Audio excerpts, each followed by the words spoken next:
A very good morning to all of you. So, here is your Prince Yagi. मैं आपको science पढ़ाऊंगा. I have done BTech in computer science. I'm a software engineer. Beside of that, having technical skills in physics, or we can say that in science, I will teach you the basic concepts of science from basic to advanced. कोई भी exam, कैसा भी exam, pre level से लेके mains level तक, like अगर हम बात करें 10+2 की या 10 की या ग्रेजुएशन की या पोस्ट ग्रेजुएशन की, जहां पे भी ये शब्द आएगा फिजिक्स, वो आपको हमेशा हेल्प करेगा. मेरा पढ़ाए हुए नोट्स, लाइक अगर हम बात करें फिजिक्स की, तो फिजिक्स का मतलब होता क्या है? फिजिक्स का मतलब होता है फिजिका.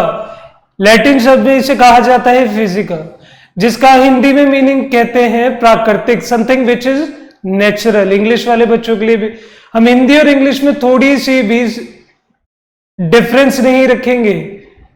नेचुरल रिसोर्स क्या होते हैं? जो चीजें प्राकृतिक हो. तो जितनी भी दुनिया में नेचुरल फिनोमिना हो रहे हैं, वो सब चीजें किस में पढ़ाई जाएंगी? आपकी फिजिक्स के अंदर.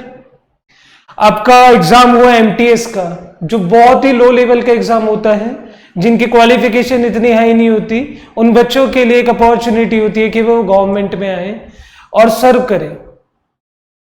बात करें ग्रेजुएशन के दूसरे एग्जाम की या नॉन ग्रेजुएशन 10+2 CHSL या CGL की, CPU की, हर किसी में आपकी फिजिक्स एक इंपॉर्टेंट रोल प्ले करती है. अगर हम बात करते हैं CPU की, तो CPU लेवल के थ्रू आप जाते हैं किस में? दिल्ली पुलिस में, CISF में. यहां पे भी फिजिक्स के लॉजिकल पार्ट्स आते हैं. लॉजिकल कुछ नहीं. देखिए, काफी लोग फिजिक्स से इसलिए डरा करते हैं. अगर मैं एक लाइन में कहूं, 10th में बच्चे फिजिक्स से इतना डरते थे कि उन्होंने 11th में फिजिक्स ही नहीं ली, साइंस ही नहीं लिया.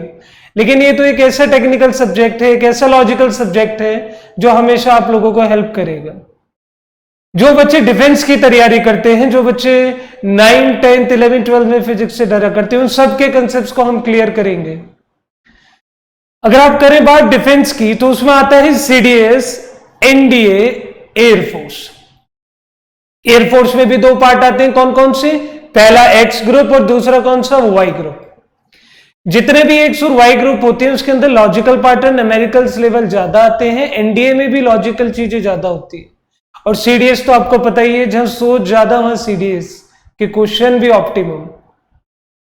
अगर हम बात करते हैं CGL लेवल की, तो CGL लेवल में चीजों की समझ होनी चाहिए, बाकी फैक्ट से आपको हेल्प मिल सकती है.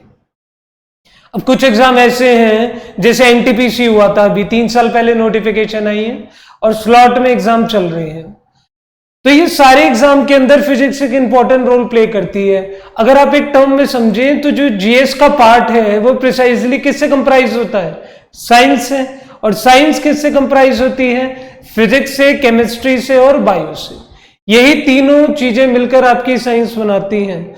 और साइंस अगर आप किसी एग्जाम के पर्सपेक्टिव से भी ना पढ़ें, तो आप किस पर्सपेक्टिव से पढ़ सकते हैं? अपनी नॉर्मल लाइफ से.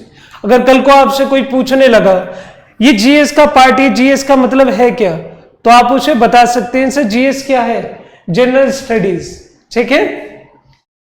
अगर मैं आपको रियल टाइम एग्जांपल दूं आपका, कि ये हैंड मूवमेंट ले रहा है, तो इसके अंदर कौन सी एनर्जी है, तो आप मेरे से सवाल करोगे, सर सबसे पहले ये बताओ एनर्जी क्या होती है? एनर्जी का मतलब होता है एबिलिटी ऑफ डूइंग वर्क, कितना काम मैंने करा इस हाथ को उठाने और लाने में. अगर कोई चीज रुकी हुई है, तो एनर्जी कौन सी है? पोटेंशियल. और कोई चीज चल रही है, तो एनर्जी कौन सी है? काइनेटिक. ठीक है. A very thank you so much to all of you for watching this video.